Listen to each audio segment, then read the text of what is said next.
حویلی میں بڑی نیاز کی تیاریاں چل رہی تھیں۔ حویلی کے پچھلے حصے میں نیاز کے کھانے کی تیاریاں جاری تھیں۔ ایسے میں اس کا وہاں رہنا ٹھیک نہیں تھا، اس لیے وہ صوبیہ بیگم کے کہنے پر ان کے ساتھ اندر حویلی میں آ گئی، اور اب اسے سمجھ نہیں آ رہا تھا تو کرے تو کیا کرے۔ کیا سوچ رہی ہو اسے؟ کچھ نہیں مورے، وہ اتنی آہستہ آواز میں بولی تھی کہ صوبیہ بیگم کو بمشکل ہی سنائی دیا۔ انہوں نے بغیر اسے دیکھا، پشمینہ اسے کو اوپر کمرے میں لے جاؤ، وہاں کی صفائی بھی باقی ہے۔ صوبیہ بیگم کی پکار پر پشمینہ نے حیرت سے اپنی ماں کو دیکھا۔ اوپر کون سے کمرے میں؟ کونے والے کمرے میں؟ انہوں نے جان کر اس کمرے میں رہنے والے شخص کا نام لینے سے گریز کیا۔ اچھا ٹھیک ہے، آ جائے بھابھی، اسے کو کہتے پشمینہ اس کے ساتھ اوپر آئی اور آدھے راستے سے ہی اسے کمرے کا دروازہ دکھا دیا۔ مجھے مورے سے کچھ کام تھا بھابھی، آپ جائیں میں آتی ہوں، اسے کہتی پشمینہ فوراً سے نیچے غائب ہوئی تھی، جبکہ اس کے جانے کے بعد اسے کو سمجھ نہیں آ رہا تھا کہ اب کیا کرے۔ پہلی بار وہ حویلی کے اس حصے میں آئی تھی، ڈر بھی لگ رہا تھا کہ کہیں مہمند اسے نہ دیکھ لے۔ وہ ایک بار پھر اس کی آنکھوں میں اپنے لیے نفرت ہرگز نہیں دیکھ سکتی تھی۔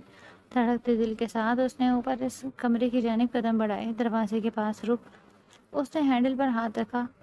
اب وہ اس کشمکش کے شکار تھی، نہ اندر جائے یا نہ جائے۔ پشمینہ نے کہا تھا کہ اندر کوئی نہیں ہے، اسے ہمت کر۔ خود کو ہمت دیتے وہ ہینڈل گھماتے کمرے میں داخل ہوئی تھی۔ مسحور گن خوشبو اس کے نتنوں سے ٹکرائی۔ اس خوشبو کو سانسوں میں اتارتے اس نے دبی قالین پر اپنے قدم رکھے۔ کمرے کی سجاوٹ دیکھ وہ متاثر ہوئی، گہرے اور وائٹ امتزاج کا یہ کمرہ نفاست سے سجا ہوا تھا۔ اب اس کمرے کی کیا صفائی کروں، یہ تو پہلے سے ہی صاف ہے۔ چاروں طرف نگاہ دوڑانے کے باوجود بھی اس سے گندگی نظر نہیں آئی تھی۔ اپنے ہی دھیان میں چلتی وہ آگے آئی تو اس کی نظر عقبی دیوار پر لگے فریم سے جا ٹکرائی۔ بلیک شلوار سوٹ پہنے وہ گرے شال اپنے چوڑے شانوں پر ڈالے اپنے باروب شخصیت کے ساتھ بیٹھا تھا۔ اسے دیکھ لمحے کو اسے کا دل تیزی سے دھڑکا۔ اسے وہ دن یاد آ گیا جب پہلی بار اس نے اس بے مہر انسان کو دیکھا تھا۔ وہ اس وقت بھی ایسے ہی تو حلیے میں تھا، اپنی باروب شخصیت کا اثر لوگوں پر ڈالتے وہ بنا کسی دوسری نگاہ غلط ڈالے سب کو اپنے مغرور پرسنالٹی سے مروب کر گیا تھا۔ وہ بنا پل کے جھپکتے اسے تصویر کو دیکھنے میں اتنا مگن تھی کہ اسے واش روم کا دروازہ کھلنے اور بند ہونے کی آواز تک نہیں آئی۔ مہمان جو فریش ہو کر باہر آیا تھا اسے اپنی تصویر کے سامنے ایسے بت بنے کھڑے دیکھ حیران ہوا، اور پھر یہ حیرانگی ناگواری میں تبدیل ہو گئی۔ کیا کر رہی ہیں آپ میرے کمرے میں؟ سرد آواز پر اس نے جھٹکے سے گردن موڑ کر اسے دیکھا۔ اسے شرٹ لیس دیکھ کر سٹپٹاتے اپنا چہرہ جھکا گئے۔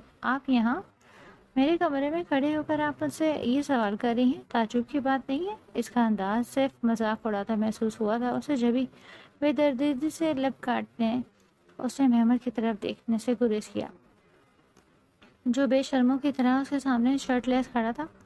کس سے پوچھ کے میرے کمرے میں قدم رکھا ہے آپ نے؟ اسے گل چکزئی اس کے غریب قدم بڑھاتے وہ ایک ایک لفظ چبا کر کہتا۔ اس کا دل دکھا گیا تھا تو وہ اسے اپنے نام دینے تک کو تیار نہیں تھی۔ ہمیں نہیں پتا تھا کہ یہ آپ کا کمرہ ہے۔ تمام ہمت مجتمع کر کے وہ اتنا ہی کہہ سکی، کیونکہ آگے کے الفاظ کہیں منہ میں ہی رہ گئے تھے۔ وہ اس کے سر پہ کھڑا اس کے جھکے سر کو خشمگین نظروں سے گھور رہا تھا۔ اچھا واقعی؟ اس کا انداز ایسا تھا کہ اسے کا دل کر رہا تھا وہ بس جادو سے یہاں سے غائب ہو جائے۔ جا رہے ہیں اسے کہتے وہ تیزی سے مہمان کے پہلو سے نکلی، مگر اس سے پہلے کہ وہ بھاگ کر باہر جاتی مہمان نے ایک جھٹکے سے اس کی کلائی تھام اسے اپنی طرف کھینچا کہ وہ کٹی دال کی طرح سیدھا اس کے کشادہ سینے سے ٹکرائی۔ میں اجازت کے بغیر آپ آ تو گئی ہوں اس کمرے میں، مگر میری اجازت کے بغیر آپ یہاں سے جا نہیں سکتی۔ اس کے چہرے پر آتے بالوں کا کان کے پیچھے کرتے اس کی نظریں اسے کے چہرے کا طواف کری تھی، جس پر خوف واضح تھا۔ کیا ہوا اسے گل؟ آپ کو مجھ سے ڈر لگ رہا ہے؟ اس کے لہجے میں چھپی چپن وہ اچھے سے محسوس کر سکتی تھی۔ ہمیں جانے دیں پلیز، وہ منمنائی۔ مہمان خانزادہ کے ہونٹوں پر زہر خن مسکراہٹ آئی۔ ایسے کیسے؟ اس کی تھوڑی کے نیچے ہاتھ رکھ کر اس کا چہرہ اونچا کرتے اس نے اوزے کے نمکین پانی سے بھرے ان سبز نگینوں کو دیکھا۔ کیا آنسو میری قربت کی وجہ سے؟ اس کے چہرے کے قریب اپنا چہرہ کرتے وہ ظالم بنا اس سے سوال کر رہا تھا۔ جانتی ہے ان آتی جاتی سانسوں پر مکمل اختیار رکھتا ہوں، مگر وہ کیا ہے نا، ایک بار مہمان خانزادہ کے دل سے کوئی اتر جائے تو پھر واپس وہ کبھی اس کے دل میں نہیں آ سکتا۔ اور اسے کی گل آپ اس سے پہلے کہ وہ اپنی بات مکمل کرتا اسے گل خود پر سے اختیار کھوتی اس کے سینے سے سر ٹکائے پھوٹ پھوٹ کر رو دی۔ اس کے کشادہ سینے پر ہاتھ رکھے وہ رو ہی جا رہی تھی اور اس کا ایک ایک آنسو میمن کو اپنے دل پہ گرتا محسوس ہو رہا تھا۔ ضبط سے اس نے اپنے ہونٹ بھینچے۔ میں مر گیا ہوں کیا جو یوں آنسو بہا رہی ہیں؟ انداز جتنا سادہ، لفظ اتنے ہی دل کو چیر دینے والے۔ اسے نے تڑپ کر سر اٹھایا اور بس یہی مہمان خاندارہ اس کے چہرے پر جھکتا، اسے دیوار سے پن کرتا بے بس کر گیا۔ اس کی شدت بھرے لمس پر اوزے کی آنکھیں پھیلی، دل ہتھیلی میں دھڑکا اور سانسیں کہیں سینے میں اٹک گئی تھی۔ وہ شخص اپنے اندر کی وحشتیں اس کے اندر انڈیلتے اسے بے جان کر رہا تھا۔ وہ مکمل اس کے سہارے پہ تھی۔ اگر وہ اپنا سہارا ہٹا لیتا وہ زمین بوس ہو جاتی۔ مکمل اس کی سانسوں کو دسترس میں لیے وہ جیسے پیچھے ہٹنا بھول گیا۔ اسے کے چہرے کی نمی اپنے چہرے پر محسوس کر وہ ہوش کی دنیا میں لوٹتے اس کی اپنی گرفت اس پر سے ہلکی کی۔ آزادی ملتے ہی مہمان کو پیچھے دھکیلتی وہ اس کے پاؤں سے دور ہوتے کمرے سے نکلتی چلی گئی۔ گہرا سانس بھرتے مہمان نے اپنے بالوں میں انگلیاں چلائیں۔ وہ جتنا اس سے دور رہنا چاہتا تھا وہ اس کے اتنے ہی قریب جا رہا تھا اور اس کی نظر میں غلط تھا۔ خود کو سرزش کرتے وہ اپنے کپڑے لیتے ڈریسنگ روم میں بند ہوا۔ آفس کے لیے تیار ہوتے اس نے جیل سے اپنے بال سیٹ کیے اور ٹائی ٹھیک کرتے وہ ڈریسنگ سے گھڑی اٹھاتا اپنے کمرے سے نکلا۔ سیڑھیاں اترتے وہ باہر کی جانب بڑھا مگر اپنے نام کی پکار پر اس کے قدم وہیں رکے۔ چہرے پر خوف بھرے تاثرات ابھرے تھے۔ سالک، تایا جان نے ایک بار اسے پکارا جس پر نہ چاہتے ہوئے بھی وہ اپنے قدم واپس لیتا ان کے پاس آیا جو اس وقت سب کے ساتھ ڈائننگ ٹیبل پر بیٹھے تھے۔ السلام علیکم۔ بنا کسی کو مخاطب کیا اس نے سلام کیا۔ آ جاؤ ناشتہ کرو، کتنا وقت ہو گیا ہے۔ ساتھ بیٹھ کر ناشتہ نہیں کیا؟ اس کی بات پر فراز کے برابر بیٹھی عائشہ نے سر اٹھا کر اسے دیکھا جو اس وقت سفید اور سیاہ ٹیکسیڈو میں اپنی وجاہت سے بھرپور پرسنالٹی لیے اس کے سامنے موجود تھا۔ مجھے آفس کے لیے تھوڑی دیر آج تایا کے لیے کر لو۔ میں جو انہیں انکار کر رہا تھا اپنی ماں کے اشارے میں لب بھیجے اس کے پاس موجود خالی کرسی گھسیٹ کر بیٹھ گیا جبکہ خود پر پڑتی نظروں سے وہ انجان ہرگز نہ تھا۔ کل آپ کا ہم نے انتظار کیا مگر آپ نہیں آئے، پھر زہرا سے پتہ چلا آپ ایک میٹنگ میں پھنس گئے تھے۔ انہوں نے بات کا آغاز کیا جس پر اس نے اپنی ماں کو دیکھا جو اس کے دیکھتے ہی نگاہیں پھیر گئی۔ آج کل آفس میں کافی کام ہے تو فرصت نہیں ملتی تایا ابو، نرمی سے جواب دیتے اس نے گرم چائے کا کپ لبوں سے لگایا تھا۔ یہاں سب کی موجودگی میں بیٹھنا اسے گفت میں مطلع کر رہا تھا۔ آپ ہمارے ساتھ اسٹڈی میں آئیں، کچھ ضروری بات کرنی ہے، اسے کہتے وہ اٹھ کر اپنی اسٹڈی کی جانب بڑھے تو اسے بھی ان کی پیروی کرنی پڑی۔ اسٹڈی میں آتے وہ ان کے سامنے رکھی کرسی پر بیٹھا۔ اس کے بیٹھتے ہی انہوں نے اپنی بات کا آغاز کیا۔ کل ہم اپنے پرانے دوست سے ملنے گئے تھے، شجاع اور کمروز، ان کی بیٹی ہم نے کامران کے لیے پسند کی ہے۔ جی؟ اسے سمجھ نہیں آئی کہ وہ اسے یہ بات کیوں بتا رہے ہیں۔ ان کی ایک چھوٹی بیٹی ہے حورے، ہم چاہتے ہیں کہ اس کی شادی آپ سے ہو۔ سالک حیدر تو بالآخر بلی ہتھیلے سے باہر آ گئی۔ سوری تائبو مگر میں فی الحال شادی نہیں کرنا چاہتا، میرے پاس شادی کے لیے بالکل بھی وقت نہیں۔ اپنی جگہ سے اٹھتے ہوئے سپاٹ انداز میں انہیں اپنا جواب دے گیا تھا جس پر اسرار صاحب نے سر اٹھا کر اسے دیکھا۔ فیصلہ کرنے میں کوئی جلد بازی مت کریں سالک حیدر، ہم آپ کو سوچنے کا کچھ وقت دے رہے ہیں، سکون سے سوچ کر مجھے جواب دیجیے گا۔ انہوں نے اس کو انکار کا نظر انداز کیا جس پر خون کے گھونٹ پیتے وہ کمرے سے نکلا مگر دروازے کے باہر کھڑی عائشہ کو دیکھ کر وہ بنا رکے وہاں سے نکلتا چلا گیا۔ عائشہ نے گردن موڑ اسے جاتے دیکھا اور پھر ہولے سے مسکرائی۔ مسلسل بجتے فون کی آواز پر تیزی سے سیڑھیاں اترتے وہ لاؤنج میں آئی تھی۔ پورا گھر سناٹا کی زد میں تھا۔ یہ کال کرنے والے کو سکون نہیں۔ فون اٹھاتے ہی وہی صوفے پر بیٹھ گئی۔ ہیلو دوسری طرف سے جواب نہ پاتے اس نے حیرت سے فون کو دیکھا۔ کال کرنے والے بات کیوں نہیں کرا؟ اس نے کندھے اچکاتے فون کریڈل پر رکھا۔ تبھی اسے سیڑھیاں اترتے حورے نظر آئی جو اس وقت سیاہ لباس پہنے سلیقے سے دوپٹہ سر پہ جمائے اس کے پاس آئی تھی۔ کس سے بات کر رہی تھی مہر؟ پتہ نہیں، کوئی بولا ہی نہیں۔ اچھا خاصا میں اپنا کام کر رہی تھی، اس کال کی وجہ سے مجھے اٹھ کر آنا پڑا۔ مہر کے منہ بنانے پر وہ ہولے سے مسکرا اٹھی۔ حورے ایک بات پوچھ، اسے اپنے پاس بیٹھتے مہر اس کے قریب ہوئی جس پر حورے نے حیرت سے اسے دیکھا۔ کیا تم اتنی اداس کیوں رہنے لگی ہو؟ میں اتنے دنوں سے نوٹ کر رہی ہوں، کیا کوئی بات ہے جو تمہیں پریشان کری ہے تو تم مجھے شیئر کر سکتی ہو؟ ارے نہیں، ایسا کچھ نہیں، بس بابا اور تایا ابو گاؤں گئے ہیں نا تو میرا دل بہت پریشان ہو رہا ہے۔ وہ چاہ کر بھی اپنی پریشانی کی چیز شیئر نہیں کر پا رہی تھی، محبت کر لی تھی مگر اب ہمت جواب دینے لگی۔ پورے کوئی ٹینشن ہے تو پلیز مجھ سے شیئر کرو نا۔ مہر کو اپنے لیے پریشان دیکھ اسے نرمی سے اس کا ہاتھ تھاما۔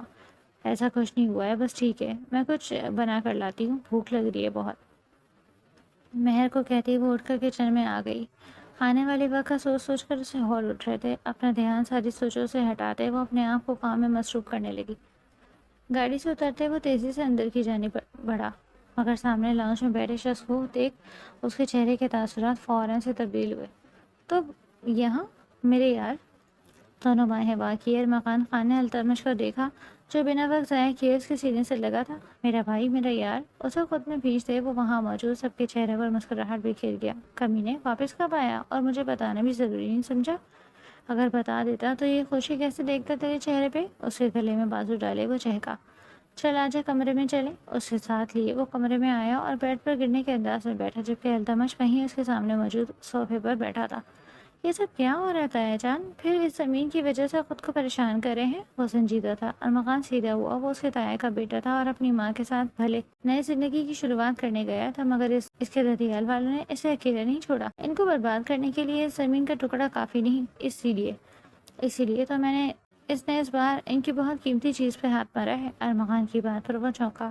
کس کی بات پر رہا؟ قمروز احمد کی بیٹی کی۔ جس طرح انہوں نے ہمیں برباد کیا، اب اپنی ہی بیٹی کی وجہ سے سارے جہاں میں بدنام ہو گئے ہیں، اور ہم یہاں بیٹھ کر ان کو تماشا دیکھیں گے۔ خباثت سے کہتے وہ کہکا لگا اٹھا، جبکہ اسے اس طرح دیکھ التمش دھیمے سے مسکرایا۔ اور پھر ہمارا بدلہ پورا ہوگا، کہتے ساتھ ہی التمش اور اس نے کہکا لگایا، اور دور کھڑی ان کی قسمت ان پر ہنس رہی تھی۔ وہ ان دونوں کو اس بات سے انجان تھے۔ وہ جڑے پیر کی بلی کی طرح پورے کمرے میں چکر کاٹ رہی تھی۔ اس کے بابا اور تایا جان کچھ وقت پہلے ہی گاؤں سے واپس آئے تھے، اور اب اندر سبھی بڑوں کی میٹنگ چل رہی تھی، اور اس میٹنگ میں کیا ہونے والا تھا اس کا اسے ذرا برابر بھی علم نہیں تھا، لیکن اس کا دل کہہ رہا تھا کہ کچھ غلط ہونے والا ہے۔ مسلسل چکر کاٹتے وہ تھک گئی تو اپنے کمرے سے نکلتے نیچے آ گئی۔ اس کا ارادہ تایا جان کے پورشن کی جانب جانے کا تھا، مگر بجتے فون نے اس کے باہر بڑھتے قدموں کو روکا۔ دل تو تھا کہ فون نہ اٹھائے، مگر ضروری کال کا سوچ وہ ٹیبل تک آئی اور صوفے پر ٹکتے فون کال سے لگایا۔ ہیلو پوری میری جان۔ اس کے ہیلو کے جواب میں جو انداز تخاطب چنا گیا تھا، اس نے پورے کا دل بری طرح سے دھڑکایا۔ یہ آواز، یہ لب و لہجہ وہ سن پڑ گئی۔ کون؟ دھڑکتے دل پر ہاتھ رکھے اس نے بمشکل یہ الفاظ ادا کیے تھے، جبکہ اس کے پوچھنے پر فون کی دوسری جانب موجود ارمغان خان کے چہرے پر تلخی بھری مسکراہٹ ابھر کے معدوم ہوئی۔ واہ، ایک ہم ہیں کہ سمندر پار بھی آپ کی یاد سے الجھے رہتے ہیں، اور آپ پوچھتی ہیں کہ ہم کون؟ خان؟ اس کی آواز سرگوشی سے بھی کم تھی۔ ہاں میری جان، میں تمہارا خان۔ اس کے لفظوں کا چناؤ ایسا تھا کہ ہورے کے گال دہک اٹھے۔ کیسی ہو؟ میں ٹھیک ہوں، آپ کیسے ہیں؟ وہ بہت محتاط انداز میں ادھر ادھر دیکھ رہی تھی۔ میں تو یہاں گانوں پہ لوٹ رہا ہوں، سوچا تھا واپس آؤں گا تو مجھے میرے ہورے ملے گی، میں اسے اپنا بنا لوں گا، اس کے باپ اور تایا کے آگے جھک جاؤں گا، مگر یہاں تو معاملہ ہی الٹا پڑ گیا۔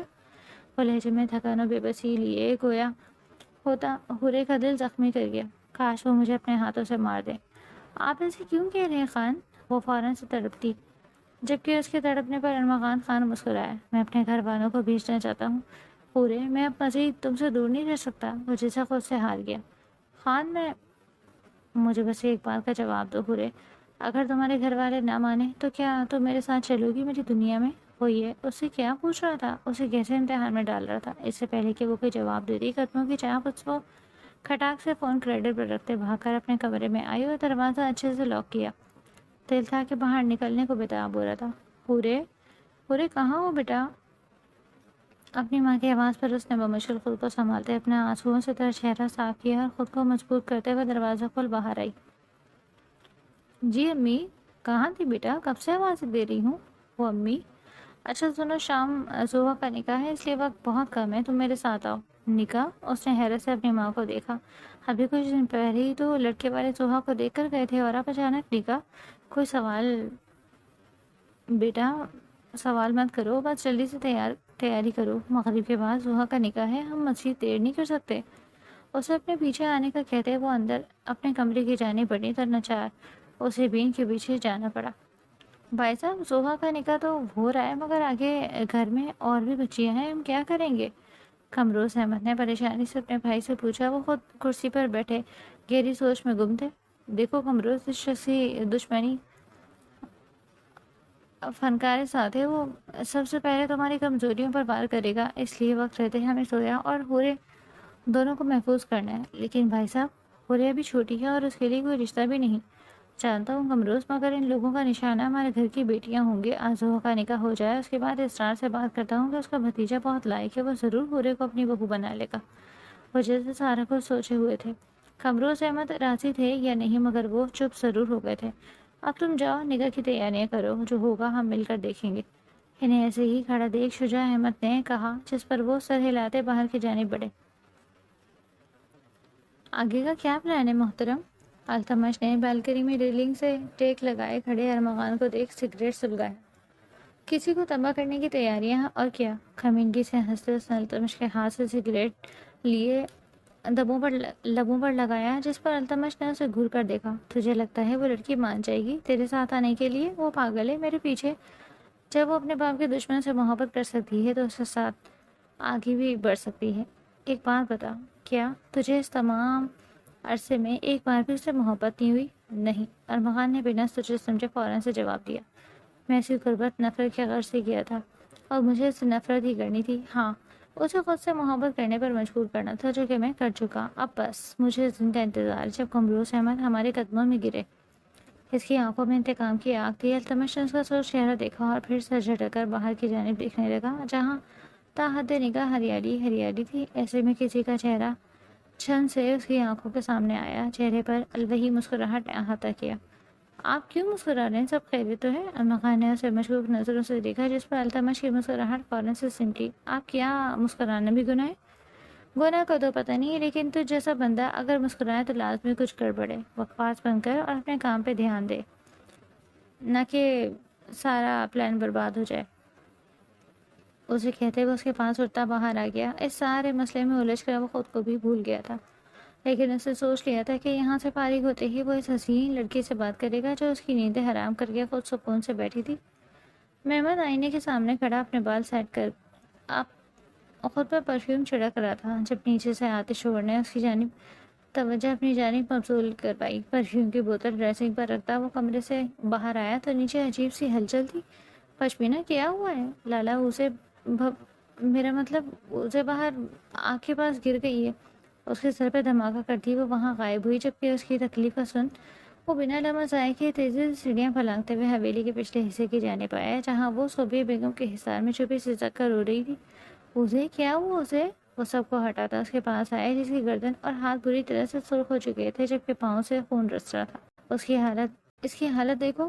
وہ لمحے میں اسے باہوں میں پھیرتے باہر کی جانب لپکا، جبکہ اس کے پیچھے صوبیہ بیگم کو وہ اشارے سے رک چکا تھا۔ سب کی موجودگی میں وہ اس کی باہوں میں موجود اپنی تکلیف ہوتی شرم سے لال ہو چکی۔ بنا وقت ضائع کیے وہ اسے گاڑی میں بٹھاتے تیزی سے ڈرائیونگ سیٹ پر بیٹھا اور گاڑی کا رخ شہر کی جانب کیا۔ اسے رونا بند کریں، بس ابھی ہم پہنچ رہے ہیں ہاسپٹل، سب ٹھیک ہو جائے گا۔ اس کے سکتے وجود کو دیکھ کر وہ بے بسی کی انتہا پر تھا۔ اس کے نرم انداز پر اسے کو ایک بار پھر شدت سے رونا آیا۔ مہمان نے بے بسی سے اسے روتے دیکھا اور پھر لب بھیجتے خاموشی سے گاڑی ڈرائیو کرنے لگا۔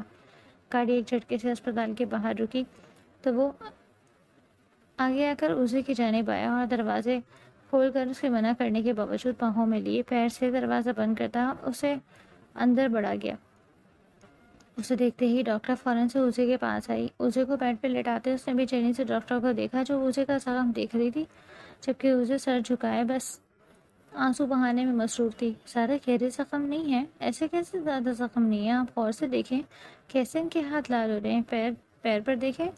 اس نے بولتے ساتھ اسے کے ہاتھ ڈاکٹر کے سامنے کیے، جس پر وہ زیر لب مسکراتی اسے دیوانے کی طرح دیکھنے لگی، اور دیکھ تو اسے بھی رہی تھی۔ ابھی کچھ دیر پہلے وہ اسے نفرت کا اظہار کر رہا تھا، اور اب اچھا آپ تو ریلیکس کریں، میں دیکھ رہی ہوں، اب پریشان نہ ہوں۔ اسے کہتے ڈاکٹر اسے کی جانب متوجہ ہو گئی۔ اس کے زخموں پر مرہم رکھ انہیں اسے جانے کی اجازت دی۔ اس کا رونا بند ہوا۔ دیکھ محمد نے اسے دیکھا۔ چلو گھر چلیں۔ ڈاکٹر سے اجازت لیتے اس نے اسے کی جانب ہاتھ بڑھایا، جیسے وہ خاموشی سے تھام گئی۔ اسے گاڑی میں بٹھاتے وہ خود ڈرائیونگ سیٹ پر آ کر بیٹھا، چہرے پر سنجیدہ تاثرات ایسے دیکھے اسے نے ایک نظر اسے دیکھا اور پھر لب کو چلتے اپنا سر جھکا لیا۔ تھوڑی دیر پہلے وہ اس کے لیے کتنا فکر مند ہو رہا تھا، اور اب ایسے اجنبی جسے جانتا ہی نہ ہو۔ گاڑی حویلی کے احاطے میں ایک جھٹکے سے آ کر رکی تھی۔ میری ہمدردی کو کوئی دوسرا رنگ مت دینا، میرے خون وہاں میں آنے والی کو تکلیف دینے کا حق اور کسی کو بھی نہیں ہے، اسی لیے کسی خوش فہمی میں مت رہنا۔ اسے کہتے وہ جھٹکے سے گاڑی سے نکلتے اندر کی جانب بڑھ گیا، جبکہ اسے نہ جانے کتنے لمحے اپنی جگہ سے ہل تک نہ سکی۔